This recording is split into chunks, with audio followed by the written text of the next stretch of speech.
अभंगावर येतोय, स्वामी काज गुरु भक्ती पितृवचन सेवापती. मालकाचं काम केलं, सेवा केली, निष्ठेनं सेवा केली की विटेवरच्या मालकाची पूजा केल्याचं पुण्य प्राप्त होतं. असे खूप खूप खूप नोकर आहेत, खूप नोकर आहेत. आपण ज्याचा पगार घेतो त्याचं इमानदारीनं काम करायचं आणि इमाने इतबार काम त्याचा पगार घेऊन केलं की भगवंताची सेवा केल्याचं पुण्य प्राप्त होते.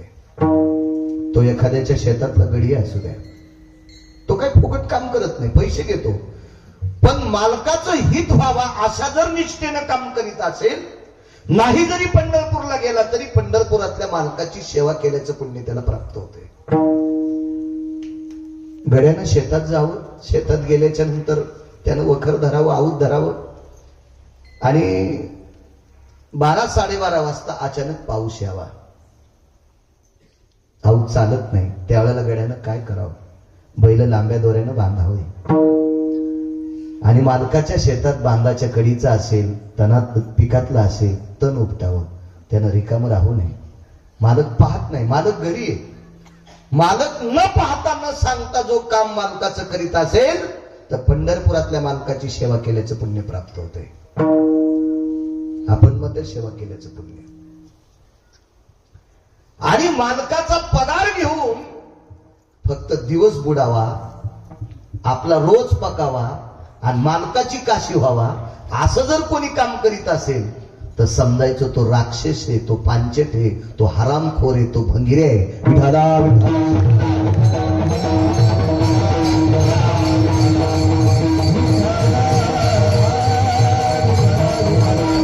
तुमच्या वाट्याला जे कामाला असेल ते काम इमाने इतबार करायचं. सेवा घडती, सेवा घडती. कुठलंही काम असू द्या, नोकरी क्षेत्रातल्या लोकांना सुद्धा सेवा घडती. तलाठी असेल, वेळेला जर 7-12 शेतकऱ्याला काम पडत असेल आणि त्याला वेळेत देत असेल, वेळेत देत असेल तर पंढरपुरातल्या मालकाची सेवा केल्याचं पुण्य त्या तलाट्याला मिळते.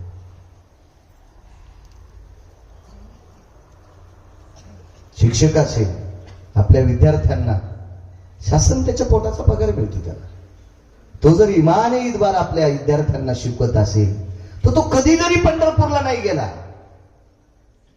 तर विद्यार्थ्यांना स्वतःची लेकरं समजून जर शिकवत असेल तर विटेवरच्या मालकाची पूजा केल्याचं पुण्य त्याला सुद्धा प्राप्त होते. सेवा आहे त्याची, ती सेवा आहे, मालकाची सेवा असं. मी कालच्या संक्रांतीच्या कीर्तनात एक वाक्य बोलून गेलो मंठ्याला. आमच्या परिसरात नामधारक पौळ बाबा म्हणून महान नामावर निष्ठा असणारी सात्विक पुण्यशील वैवृद्ध तपोरुद्ध व्यक्ती आहे. त्या लोकांची बरोबरी नाहीत करू शकत आम्ही कोणी. ते कोणाच्या घरी फुकट जेवले नाही. पळसाची पानं तोडून आणायची, पंत्राळ्या लावायच्या आणि 150 पात्र त्यांना द्यायचे आणि मग तिथले थोडीशी भाकरी खायची. असं जीवन त्यांच्याकडे. संक्रांतीचा नियम असतो. गेल्या 4-5 वर्षापासून मला ती सेवा घडते. दुपारी बोलून गेलो. मी एक गडी पाहिला फार दिवसापूर्वी. त्या गड्याने जीवनभर मालकाचं पाणी भरत असताना बिना आंघोळीचं कधी पाणी भरलं नाही. मामा सकाळी आडावर गेल्याच्या नंतर पहिलं बकेट डोक्यावर घ्यायचं, आंघोळ करायची आणि मग आंघोळ करून मालकाच्या घरचं पाणी भरायचं. मालकानं मालकिनीनं सांगावा, राम बस झालं पाणी. जी मालक, जी मालकीनबाई, जी शब्द, काय आदर होता, किती आदर, किती आदर. आणि शेवटची घागर भरून मग मारुतीरायाच्या मंदिरात न्यायची आणि मारुतीरायाच्या मंदिरात नेऊन मारुतीरायाला अर्धी घागर पाणी घालायचं, नमस्कार करायचा, घरी यायचं, दारातल्या तुळशीला पाणी घालायचं आणि मग आतमध्ये येऊन आपल्या घरात ज्या काही देवता असतात त्या देवता धुवायच्या, नमस्कार करायचे. तो गडी, तो लोकाच्या शेतात 30-35-40 वर्ष काम करणारा गडी, सद्गुरू नामनिष्ठ धर्मभास्कर रंगनाथ गुरुजींचा शिष्य होता. रंगनाथ गुरुजी परभणीकरांचा शिष्य होता. एक गडी सामान्य, काय निष्ठा महाराज. महाराज त्याच्या निष्ठेची ताकद होती. सद्गुरू रंगनाथ गुरुजींचा फोटो पाहिल्याच्या नंतर प्रतिमेतला बूट नाहीसा होतो. त्या दिवशी त्यानं त्याच्या पत्नीला सांगावा, गुरुजींची हेलोकातली यात्रा संपली. ही मालकाच्या निष्ठेची ताकद असते, सेवेची ताकद असते. स्वामी काज इतकं इमानदारीनं काम करावं. गुरुभक्ती शिष्याच्या बाबतीत सांगायचं झालं तर कितीतरी शिष्य तुम्हाला पाहायला भेटतील पुराणामध्ये. समर्थांच्या बाबतीत बघा, कल्याणांच्या बाबतीत बघा, काय निष्ठा आहे. श्रीमद भागवतामध्ये फार मोठ्या परंपरा आल्या, किती निष्ठा. त्याच्यापैकी द्वापार युगामध्ये एक गोडशी निष्ठा लक्षात आली, ती निष्ठा म्हणजे एकलव्य. सशे लावरं चित्र रांडुकर धरणाऱ्याच्या कुळातलं पोरग. परमार्थासाठी जातीचा प्रबंध आलेला नाही, परमार्थ करण्यासाठी जातीची भिंत नाही. हो, आणि परमार्थात जर कोणी जातीवाद घालीत असेल तर तो हरामखोर आहे. त्याच्या काय बापाची जहागिरी आहे कधी? अद्याप नाही. यातायाती धर्म नाही विष्णुदासा, निर्णय तो ऐसा वेदशास्त्री. वेद सांगते, वेदानं निर्णय दिलाय, पुराणानं निर्णय दिलाय, शास्त्रानं निर्णय दिलाय, ऋषी मुनींनी निर्णय दिलाय. मधल्या भंगीराईनं कशाला चातू फिरवायची? तुझी काय पात्रता आहे? तुला पापेची माय जगी न होईल. आणि तुम्हाला जर कशाला गोटे टाकतो सोमळ्या विडाला.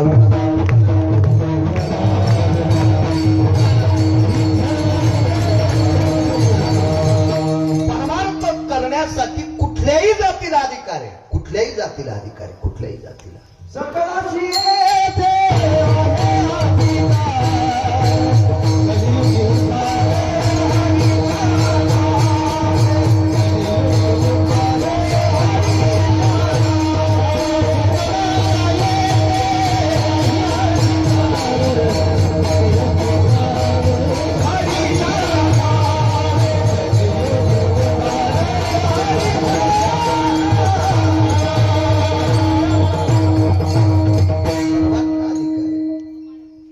ब्राह्मण क्षत्रिय वैश्य शूद्र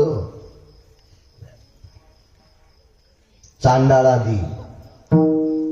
आणि याच्यातला फार एक महत्वाचा शब्द आहे, वेश्यादी करुणी. वेश्येला सुद्धा भजन करण्याचा अधिकार आहे, वेश्येला सुद्धा. चला ब्राह्मण क्षत्रिय शूद्र हे तर करतील, काही नवल नाही. वेश्येला अहो, वेश्येनं असं भजन केलं शिवजींचं. एका वेश्येच्या मुलीनं असं भजन केलं पंढरपुरातल्या मालकाचं. ती वेश्येची कन्या होती, तिचं नाव कानोपात्रा. तिचं दर्शन घेतल्याशिवाय पंढरपुरातल्या मालकाचं दर्शन पावत नाही. तिचं दर्शन घेतल्याशिवाय पंढरपुरातल्या मालकाचं दर्शन पावत नाही. ती वेश्येची कन्या होती कानोपात्रा. भगवान शिवजीचं भजन करणारी एक वेश्या, स्वतः वेश्या. अहो, तिने इतका शुद्ध परमार्थ केला, इतका शुद्ध परमार्थ केला की तिच्या सानिध्यात राहिलेलो कोंबडा आणि माकड त्याला सुद्धा विमान येते. त्या लागी विमान पाठविले. कुकुट आणि मरकट होते तिच्या सानिध्यातून. काय ताकद! वैष्णव चांभार धन्य त्याची माता. चर्मकाराच्या कुळात नाही, पण वारकरी आहे, त्याच्या आईला धन्यता दिली. यातायाती धर्म नाही विष्णुदासा, काही समज नाही. कुठल्याही कुळातला असो. लावरं चित्र सशे धरणाऱ्याच्या कुळातला पुत्र गुरुभक्ती सांगते. द्रोणाचार्यांकडे शिकायला जाण्याचं ठरलं. द्रोणाचार्यांकडे राजपुत्र शिकायला जात होते, पांडव जात होते, कौरव जात होते. 56 देशाच्या राजांची लेकरं त्यांच्याकडे शिकायची. आणि या एकलव्याचा असा मानस झाला की आपल्याला ते कसं शिकवतील? त्याच्या अंगात कपडे नाही. एकलव्याच्या कमरेला पक्षाच्या पंखाची लंगोटी होती. इतका साधा माणूस, इतका साधा. पण एकदाच द्रोणाचार्य बघितले गुरुभक्ती सांगतोय. एकदाच पाहिले, एकदाच. जशाला तशी माती आणली, ती माती मळली. कुंभार दादा गाडगे करण्यासाठी जशी माती मळतात अशी माती चाळून चाळून चाळून कुटून नाना प्रकारचं तिच्यात काही बेलफळं वगैरे टाकून इतका मातीचा चिखल गोड केला. म्हणजे खाण्यासाठी नाही, इतका इतका इतका इतका तो चिखल केला. आणि त्याचा पुतळा द्रोणाचार्याचा केला. श्री गुरुची नावे माती डोंगरी जया पाशी होती, तेने कोळी त्रिजगती एकवद केली. आळंदी ते मालक सांगतात. असा पुतळा तयार केला. गुरुजींची साधना केली. इतकी निष्ठा आपल्या गुरुवर, इतकी निष्ठा, इतकी निष्ठा. निष्ठा निष्ठी नाही, गुरुही तसाच असला पाहिजे. तंबाखू भुक्या नसला पाहिजे. ज्याचा गुरु तंबाखू खातो त्याचा शिष्य गांजा वाढणारच ना. काय नवलाची गोष्ट आहे, काय काय विषय का त्याला. ज्यांना शिष्य परंपरा आवडती त्यांनी थोडस लाजलं पाहिजे. नाही तंबाखू खाल्ली पाहिजे, नाही बिडी वडली पाहिजे. तंबाखू ओढवण्या काढील जो धूर, त्याचा ताफा भाऊ नदीतच बुडतो. माझं वाक्य नाही, मालकांचं वाक्य. गिरगावच्या बाळूचं वाक्य नाही, माझं वाक्य कोण ऐकणार आहे? मालकांचं वाक्य. गुरूंनी थोडस लाजलं पाहिजे. चला, द्रोणाचार्य होते ते. यमाच्या थोतरीत आणली द्रोणाचार्यांनी, सामान्य द्रोणाचार्य. द्रोणाचार्यांनी अर्जुनावर कृपा केल्याच्या नंतर अर्जुन एवढे धनुर्धारी झाले तर शिवजीनं पाठ थापली. वा शाबास पार्था, संग्रामे हरुजिंतिला नैवम गिरगाव कर लिखितम. कोणाचं वाक्य? शिवजीने पाठ थापता अर्जुनाची. अशा अर्जुनाला धनुर्धारी केलं कोण? द्रोणाचार्य. महाभारतातला युद्ध प्रसंगातला पूर्ण खेळ द्रोणाचार्यापासून होता. द्रोणाचार्यापासून विद्येचा खेळ. हो, ही संपूर्ण विद्या द्रोणाचार्यांकडून होती. आणि त्या द्रोणाचार्यांचा पुतळा तयार केला. एवढी निष्ठा. एक शब्दवेधी नावाची विद्या आहे. ही भारत देशात फक्त 2च लोकांना येत होती. भारत देशात नाही, पृथ्वीवर जितके देश आहेत या प्रत्येक देशात महाराज फक्त 2च लोकांना येत होती. एक त्रता युगामध्ये राजा दशरथाला आणि द्वापार युगामध्ये द्रोणाचार्याला. पुन्हा कोणाला येत नव्हती. आणि ती तिसरी आली फक्त एकलव्याला. एकलव्याच्या नंतर पुन्हा कोणी नाही. डोकंच लावायचं नाही. अर्जुनाला पण नाही. दाखवून दिलं एकलव्याने, अर्जुना तुम्ही जिवंत गुरुवर यांच्या सानिध्यात होतात आणि मी मातीच्या द्रोणाचार्यांच्या सानिध्यात होतो. पण निष्ठा किती सांगू तुम्हाला. एकलव्य ज्या वेळेला गुरुच्या सानिध्यात बसायचा तो काही हारजीर घालीत नव्हता ना, कारण द्रोणाचार्य जिवंत होते ना. आपल्याकडे जिवंत माणसाच्या फोटोला हार घालत नसतात. हल्ली कीर्तन, भागवत, रामायण भरपूर चालले तर त्याबद्दल काही दुमत नाही. पण गुण बऱ्याच लोकांना नाही. पोराच्या वाढदिवसाचा हार घातलेला फोटो भिंतीवर लावते एखादी मंजुळा. तिला आखलीचा कांदाच नसतो ना. पोराच्या वाढदिवसाचा फोटो हार घातलेला भिंतीवर लावते. त्याचा अर्थ असा होतो हे गेलंय. हो, किती महाराज मेल्यावर सुधारताल तुम्ही. हा तुम्हाला काही दोष नाही ना. पप्याचा बाप बी बिना आखलीच ना. हिनं सांगावून त्यानं ऐका. हे असेच फिरायला कापायच्या कामी. हो, विठाला विठाला.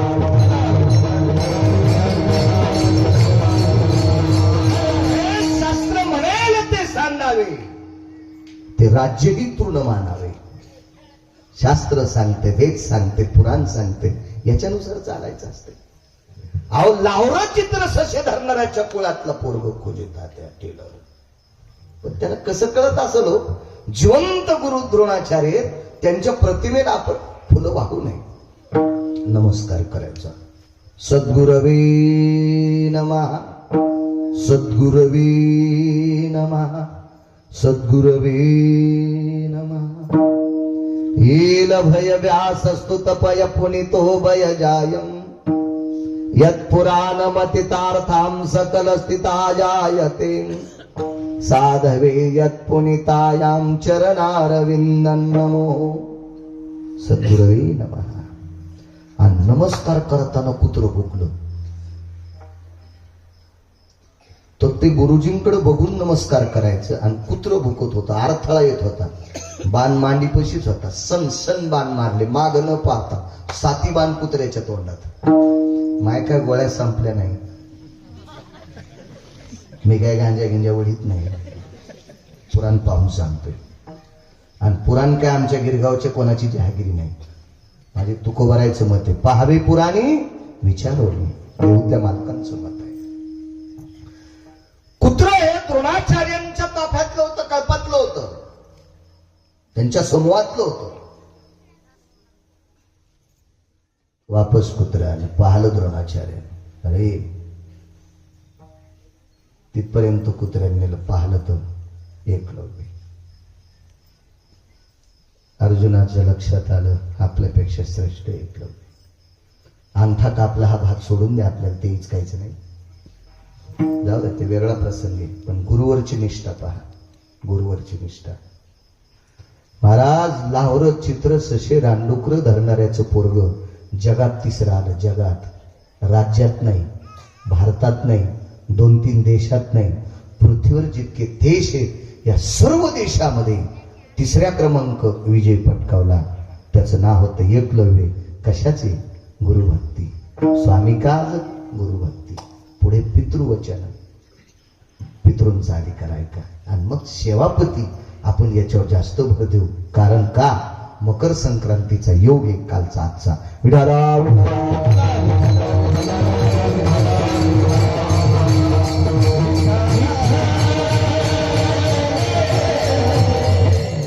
वडिलांची सेवा अतिउत्तम सेवा आहे, आईची सेवा अतिउत्तम सेवा आहे.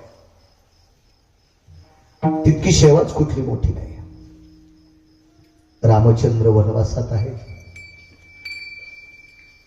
आणि वनवासात असताना एक शबरी नावाची एक सात्विक सदाचारी पुण्यशील स्त्री आहे. हिला सुद्धा गुरुभक्तीत घ्यावे लागेल. शबरीला मतंग नावाच्या साधूची सेवा घडली. सेवा कोणती घडली माहितीये का? शबरीने फक्त आश्रम झाडला, आश्रम झाडला, आश्रम झाडला. आणि त्या आश्रम झाडल्याच्या सेवेत गुरुजींनी आशीर्वाद दिला, तुला जगाचा बाप भेटल. आणि रामचंद्र तिच्या भेटी करता आले. ही शबरी सुद्धा भिल्ल कुळातली होती, शिकार करणाऱ्याच्या कुळातली होती, लावरा चित्र ससे धरणाऱ्याच्या कुळातली होती. मला सांगायचंय, आपली सेवा निष्ठा चांगली असली पाहिजे. आपल्याला कुळाचं काही संबंध नाही. आपण काम चांगलं करा. जगाचा मालक आपल्याला त्याची ती पोच पावती, त्याची फलश्रुती त्याला प्राप्त होत असते. काम चांगलं केलं पाहिजे. वनवासात प्रभू रामचंद्र आले, शबरी मातेला भेटले. शबरीने स्फटिकाच्या शिळेवर बसवलं प्रभूला. दोन्ही हात आपले पायाखाली घातले देवाच्या, आणि डोकं ठेवलं प्रभूच्या पायावर, आणि देवाचे पाय डोळ्यातल्या पाण्यानं शबरीनं धुतले. शबरीच्या डोळ्यातलं पांढरं शुभ्र पाणी खाली पडत होतं, पण पायाला घासल्याच्या नंतर लाल होतं. पाहिलं खाली वाकून तर देवाच्या पायाला अशा जखमा झालेल्या होत्या. विचारलं, प्रभू हे आपल्या पायाला जखमा कशा येतात? नाही म्हणे, मी बूट चप्पल घालत नाही. असं ते रामायणातलं प्रकरण पाहिल्याच्या नंतर असं लक्षात येतं, कुठं काळ गेलाय आता, कुठं काळ गेलाय. आता संक्रांतीला ह्या पूर्ण पौष महिना वाण देत असतात, म्हणजे एकमेकीकडे हळदी कुंखाला जात असतात. तर साड्या आता त्यांचं तो वजन, त्यांचं ते झोप, त्यांचं ते हौको, त्यांचं ते वैभव अगदी अगदी बघतच राहतात. आता कीर्तनात त्या साऱ्या परिस्थितीत आल्या. एखाद्या बाईला हळदी कुंकू ठेवा, वा वा वा वा, आणि नटलं पाहिजे माणसानं. का नाही नटावं? का नाही? शांती ब्रह्म एकनाथ महाराजांनी नाथ भागवतात वर्णन केलंय, श्रीमंत माणसाने एकट्यानं कधी जेवायचं नाही. गरगंज श्रीमंती असेल आणि एकटाच जेवत असेल तर समजायचं हे धनावरला साखरेच्या कारखान्यातला मुंगळा आहे. एकटाच साखर खालाय आणि पोत्यानं संडास करायला. हे भिकार छोटे, हे धनावरला सर्प आहे. वैभवात राहिलं पाहिजे. तुम्ही नटल्याच्या नंतर आमच्या पोटात का डब्बा उठावा? नाही. माझ्या राष्ट्रमाता जिजाबाई साहेबांची प्रतिमा पहा तुम्ही, कसल्या दिसायच्या आईसाहेब. श्रीमंतानं वैभवात राहिलं पाहिजे. श्रीमंत माणसानं एकट्यानं कधीच जेवायचं नाही. ते बैठकीतले माणसं उठून गेल्या बायकोन म्हणतो आता जेवायला वाढ. काही काही तर इतके श्रीमंत हलकट असते, बुट आतून ठेवून मग जेवते, म्हणजे कोणाला वाटावं घरी नाही. लोक बाहेर बुट सोडलेले असतात ना. बुट आतून फाचे, आतून फाचे आणि मग जेवायचे. अरे पुढच्या जन्मात तू घुस होशील, घुस. दुसऱ्याचे वारे टोकरीशील. वारे कशी टोकरता येतील आता? शिमिटाचे वारे तू पर्वत टोकरशील. विठाला विठाला.